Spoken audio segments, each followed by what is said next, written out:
நிச்சயமா இந்த கூட்டத்துக்கு பிறகும் வெற்றி எனக்கு நண்பரா நீடிப்பாருங்கிற உறுதி இருந்ததுனாலையும் தான் இந்த கூட்டத்துக்கு நான் வந்தேன். இப்படி கலந்துகிட்ட படங்கள்ல தமிழ்ல பெரிய லிஸ்டே இருக்கு.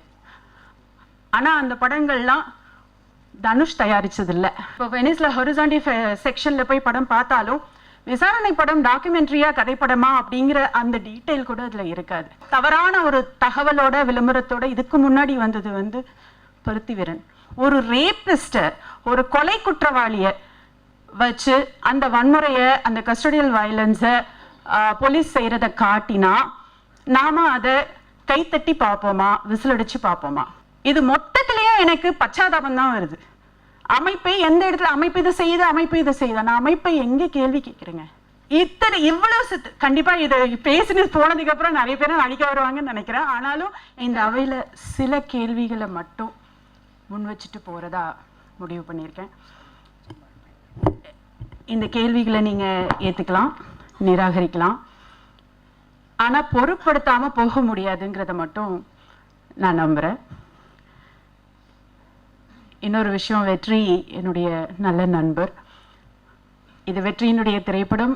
அந்த திரைப்படத்திற்கான ஒரு விவாத கூட்டம். அதுல என்னுடைய கருத்துக்களை நான் ரொம்ப நம்பிக்கையோட முன்வைக்கலாம். நிச்சயமா இந்த கூட்டத்துக்கு பிறகும் வெற்றி எனக்கு நண்பரா நீடிப்பாருங்கிற உறுதி இருந்ததுனாலையும் தான் இந்த கூட்டத்துக்கு நான் வந்தேன்.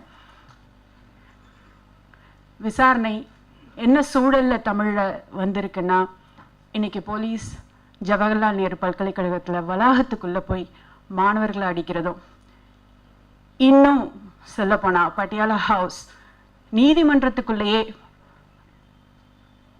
இன்னைக்கு ஆட்சியில் இருக்கிற பாஜகவினுடைய அந்த குண்டர்கள் வக்கீல்களின் உருவங்களா அங்க அனுப்பி மாணவர்களை எல்லார் கண்ணு முன்னாடியும், மொத்த போலீஸ் முன்னாடியும், மொத்த போலீஸும் வேடிக்கை பார்க்குற அடிக்கிற அந்த சம்பவங்கள் நடந்துட்டு இருக்கிற இந்த சூழல்ல போலீஸ் கஸ்டடியில ரேப் செய்யப்பட்ட சோனி சூரி சத்தீஸ்கர்ல தினமும் ஆதிவாசிகளை மாவோயிஸ்டுங்கிற சந்தேகத்தின் பேர்ல போலீஸ் அவங்கள அரெஸ்ட் பண்ணிட்டு இருக்கு. அந்த சோனி சூரியை 2 நாட்கள் முன்னாடி அவங்க அந்த வழக்குகள்ல பல வருடங்களா போராடி வெளியே வந்து, அவங்க ஒரு பள்ளி ஆசிரியர், அவங்க மேல இன்னைக்கு போலீஸினுடைய கையாட்கள் ஆசிட் வீசி தாக்குதல் நடத்தியிருக்காங்க. போலீஸுக்கு இந்தியாவில் போலீஸினுடைய வரலாறு எப்பயுமே வன்முறையின் வரலாறாக தான் இருந்திருக்கு. அவங்க முன்னாடி யாருமே, இயக்குனர் அமுதன் சொன்ன மாதிரி யாருமே தப்பிச்சதில்லை. அந்த சூழல்ல விசாரணை தமிழுக்கு வந்திருக்கு. வெற்றிமாறனுக்கும் வெற்றிமாறனுடைய டீமுக்கும் என்னுடைய மனதார்ந்த நன்றியை நான் இந்த மேடையில முன்வைக்கிறேன். அதுல விசாரணை மிக முக்கியமான படம். விசாரணை வந்த நேரம், அது விசாரணையுடைய மொத்த குழுவிற்கும் இந்த சமூகத்திற்கு அந்த குழு தந்திருக்கிற ஒரு முக்கியமான பரிசு அப்படிங்கிறதுல எனக்கு எந்தவித சந்தேகமும் இல்லை. ஆனா அதற்கு மேலான இடப்படுத்தல்கள்ல மட்டும் எனக்கு சில கேள்விகள் இருக்கு. கேள்விகள் மட்டும்தான். பதில்கள் உங்களிடம் இருக்கலாம், சொல்லுங்க, நான் கத்துக்க ஆர்வமா இருக்கேன். படத்துக்கு போறதுக்கு முன்னாடி, படத்தை பற்றி பேசுவதற்கு போறதுக்கு முன்னாடி, போன வாரம் வெளிவந்த விகடன்ல வெற்றிமாறனுடைய கட்டுரை வெளிவந்திருந்தது. அதுல ஒரு 2 விஷயம் சொல்றாரு. விசாரணை படத்தை உலக திரைப்பட விழாக்களுக்காக எடுக்கணும்னு நான் முடிவு பண்ணேன். அப்புறம் இன்னொரு இடத்துல சொல்றாரு, ஒரு நாள் நான் தனுஷ் கிட்ட தியேட்டர்ல 3 நாள் ஓடுற ஒரு படம் இருக்கு, அதை நான் எடுக்கலாம், நீங்க உதவி செய்வீங்களான்னு கேட்டேன் அப்படின்னு 2 வரிகள் அவர் வந்து சொல்லியிருக்காரு. இந்த 2 வரிகள்லையும் எனக்கு கேள்வி இருக்கு.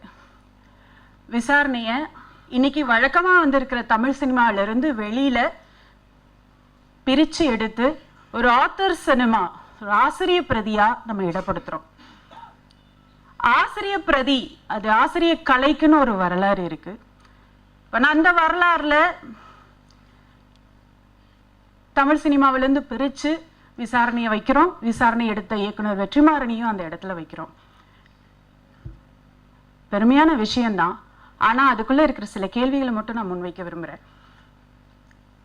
நம்ம படிச்ச மாஸ்டர்ஸ், அது ரஷ்யாவுடைய தாக்கோசிக்கா இருக்கட்டும், இல்லை ஜப்பானுடைய குரோசவாவா இருக்கலாம், இல்லை நம்ம இந்தியாவில் இன்னும் படம் எடுத்துட்டு இருக்கிற அடூர் கோபாலகிருஷ்ணனா, கோவிந்த் நிகால்னியா, ஷியாம் பெனகலா இருக்கலாம்.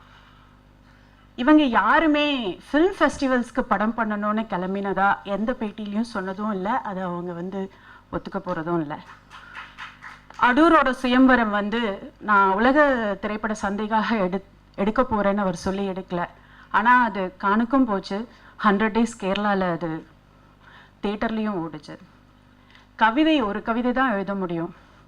அந்த கவிதை வந்து புது எழுத்துங்கிற ஒரு சிறு பத்திரிகையிலும் வரலாம், இல்லை விகடன் மாதிரியான வெகுஜன பத்திரிகையிலையும் வரலாம். ஹருகி முராகாமி கதை மட்டும்தான் எழுதுறாரு. அதை கிராண்டா மேகசினும் எடுத்து வெளியிடுறாங்க, நியூயார்க் டைம்ஸும் எடுத்து வெளியிடுறாங்க. அப்போ ஆசிரிய பிரதி அப்படிங்கிற ஒரு விஷயம் இருக்கு இல்லையா, அந்த ஆத்தர்ஸ், அந்த ஆர்டியர்ஸ் யாருமே டார்கெட் ஆடியன்ஸ் ஃபிக்ஸ் பண்ணி எழுதுறதில்ல. அப்படி டார்கெட் ஆடியன்ஸ் ஃபிக்ஸ் பண்ணி எழுதுறதுக்கு இது ஒரு கமர்ஷியல் ப்ராடக்டும் இல்லை, ஒரு ஃபேர் அண்ட் லவ்லி இல்லை. அப்போ சந்தைக்கு வெளியில கலையை மட்டுமே சுவாசிச்சுட்டு இருக்கிற கலைஞர்கள் பங்கெடுக்கிற அந்த திருவிழாக்கள் இருக்கு இல்லையா, இது வெனிஸா இருக்கட்டும், விசாரணை பங்கெடுத்த வெனிஸா இருக்கட்டும், இல்லை பெர்லின், இது மாதிரியான நூற்றுக்கணக்கான திரைப்பட விழாக்கள் உலகம் எங்கும் நடந்துட்டு இருக்கு. இந்த விழாக்கள் பெரும்பாலும் அந்த நாட்டு மக்களினுடைய வரிப்பணத்துல தான் நடந்துட்டு இருக்கு. சந்தை என் கலையை தீர்மானிக்க முடியாது அப்படிங்கிற ஒரு அரசியல் நிலைப்பாடா எடுத்து இயங்கிட்டு இருக்கிற கலைஞர்களை தொடர்ந்து ஊக்குவிச்சு, ஈரானுடைய ஜாஃபர் பனாகி சிறையில் இருக்காரு, ஆனா அவருடைய படம் கான்ல வெளியிட்டு இருப்பாங்க. இந்த மாதிரியான கலைஞர்களை தொடர்ந்து ஊக்குவிச்சு அந்த படைப்புகளுக்குன்னு ஒரு மாற்று சந்தையை உருவாக்குறது தான் உலக திரைப்பட விழாக்களுக்கான வரலாறாவே எப்பயும் இருந்துட்டு இருக்கு. இன்னும் அதனுடைய கடமைன்னு அதுதான் வந்து நடந்துட்டு இருக்கு. அதையும் இன்னொரு சந்தையா மட்டும் பார்த்து அதுக்காக நான் படம் எடுத்தேன்னு சொல்றது சரியான முன்னுதாரணமா இருக்குமா அப்படிங்கிறது என்னுடைய தாழ்மையான பணிவான முதல் கேள்வி.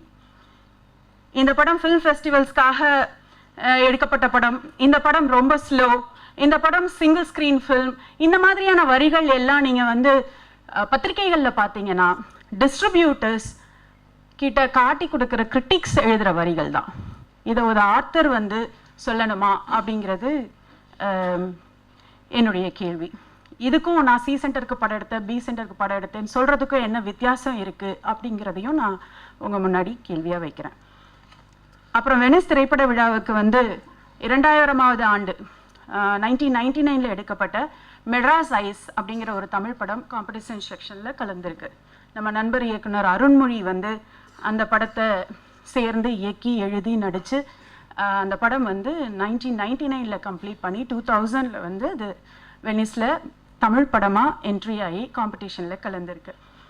இந்த உலக திரைப்பட விழாக்களில் முதலாக வித்தின் கோட்ஸ் இப்படி கலந்துக்கிட்ட படங்கள்ல தமிழில் பெரிய லிஸ்டே இருக்கு. ஆனால் அந்த படங்கள்லாம் தனுஷ் தயாரிச்சதில்லை, அதே மாதிரி வெகுஜன சினிமா கதாநாயகர்கள் நடித்ததில்லை. அது ஆவணப்படங்களாக இருக்கலாம், இல்லைனா ஆவணப்படங்களாக தான் இருந்திருக்கு. இதுக்கு முன்னாடி அருண்மொழி, ஸ்வர்ணவேல், இப்படி ஒரு பெரிய லிஸ்ட் இருக்கு. டாக்குமெண்ட்ரிஸாக இருந்திருக்கலாம். தமிழ் சூழலில் இந்த மாதிரியான இயக்குனர்கள், இந்த மாதிரி படங்கள் எடுக்கிறவங்களுக்கு எந்த மரியாதையும் மதிப்போ இல்லாமல் இருக்கலாம். அவங்கள இயக்குனர்கள்னு கூட சொல்றதுக்கு வந்து தயக்கம் இருக்கலாம். ஆனால் நாம் எல்லாம் பெருமையாக நினச்சிட்டு இருக்கிற இந்த வெனிஸ், கான்ஸ், பெர்லின், இந்த மாதிரியான விழாக்களில் ஆவணப்படங்களையும் கதைப்படங்களையும் ஒரே தளத்தில் வச்சு தான் அவங்க போட்டி பிரிவிலேயே நீங்கள் வந்து இடப்படுத்துகிறாங்க. நீங்கள் பெர்லினில் வந்து இப்போ வெனிஸில் ஹொரிசாண்டி செக்ஷனில் போய் படம் பார்த்தாலும் விசாரணை படம் டாக்குமெண்ட்ரியா கதைப்படமா அப்படிங்கிற அந்த டீட்டெயில் கூட அதில் இருக்காது. ஃபீச்சர் அப்படிங்கிற அந்த லென்த் பார்த்து தான் வந்து படங்களை அவங்க இடப்படுத்துகிறாங்க. மேபி இதுக்கு முன்னாடி பல உலக திரைப்பட விழாக்களில் கலந்துக்கிட்ட முதன்முறையாக கலந்துக்கிட்ட பல படங்கள் நம்ம கவனத்துக்கு வராமல் இருந்ததுக்கு காரணம் தமிழ் சூழல்ல அந்த மாதிரியான படங்களுக்கும் அந்த படங்களை எடுக்கிற இயக்குநர்களுக்கும் எந்த இடமும் இல்லை. அப்படின்னா நம்ம என்ன மாதிரியான சூழல்ல இருக்கோம் அப்படிங்கிற கேள்வியும் நான் இங்கே முன்வைக்கிறேன். அப்புறம் இந்த முதலாக கலந்துக்கிட்ட அப்படிங்கிற தவறான ஒரு தகவலோட விளம்பரத்தோட இதுக்கு முன்னாடி வந்தது வந்து பருத்திவீரன். பெர்லின்ல பருத்திவீரன் கலந்துக்கிட்ட 20 வருஷத்துக்கு முன்னாடியே காணி நிலம் கலந்துருக்கு. அப்புறம் பெர்லினில் இதை நான் சொந்த செய்தியாக சொல்ல விரும்பலை, என்னை இங்கே நிரூபிக்கவும் விரும்பலை. அந்த பருத்தி வீரன் கலந்துக்கிட்ட அதே எடிஷனில் தேவதைகளையும் கலந்துக்கிச்சு. ஆனால் எல்லா பத்திரிகைகளையும் முதலாக பெர்லினில் விருது வாங்கிய பருத்தி வீரன் அப்படின்னு தான் விளம்பரப்படுத்துகிறாங்க. சரி, ஓகே, இது எல்லாமே படத்துக்கு வெளியிலான விஷயங்கள். ஆனால் அதில் பெரிய அரசியல் இருக்குது. ஸோ அந்த விஷயத்தை நான் அவங்க முன்னாடி முன்வைக்கணும்னு நான் விரும்பினேன். சரி, படத்துக்கு உள்ள வரும்போது இயக்குனர் பாலு மகேந்திரா பேசாமொழிங்கிற ஒரு இணைய பத்திரிகைக்கு ரொம்ப சமீபமாக தான் 2 வருஷத்துக்கு முன்னாடி அவர் இருக்கிறப்ப கொடுத்த அந்த பேட்டியில் ஒரு பகுதியை மட்டும் வாசித்து காட்டுறேன். கேள்வி: கழிவிரத்தை கோருகிற படங்கள் தமிழில் நிறைய வெளிவருகின்றன, அதை பற்றி நீங்கள் என்ன நினைக்கிறீர்கள்? பதில்: கழிவிறக்கத்தை கோருவது என்பது பார்வையாளர்களை ஏமாற்றுகிற, அவர்களின் உணர்வுகளை சுரண்டுகிற வேலை. அத்தகைய படங்களை நான் நிராகரிக்கிறேன். விசாரணை படத்துல இந்த சித்தரிக்கப்படுற கஸ்டடியல் வயலன்ஸ், அதாவது இது ஏற்கனவே அரவிந்தன் சொன்ன மாதிரி தமிழ் படங்கள்ல நிறைய இந்த கஸ்டடியல் வயலன்ஸ் சித்தரிக்கப்பட்டிருக்கு. 100 குற்றவாளிகள் வெளியில இருக்கலாம், ஒரு நிரபராதிகள் கூட தண்டிக்கப்படக்கூடாது அப்படிங்கிற அந்த அறத்தின் அடிப்படையில நிறைய தமிழ் படங்கள்ல வெளியில வந்திருக்கு. அதுல ஒரு முக்கியமான வித்தியாசம் இந்த படத்துல என்னன்னா, அப்படியான ஒரு கார்னருக்கு தள்ளப்படுற விஷயம் அமைப்பு ஏற்படுத்துறது தான். அதனாலதான் இந்த படம் வித்தியாசப்படுது அப்படிங்கிற ஒரு விவாதம் இதுக்கு முன்னாடி வச்சாங்க.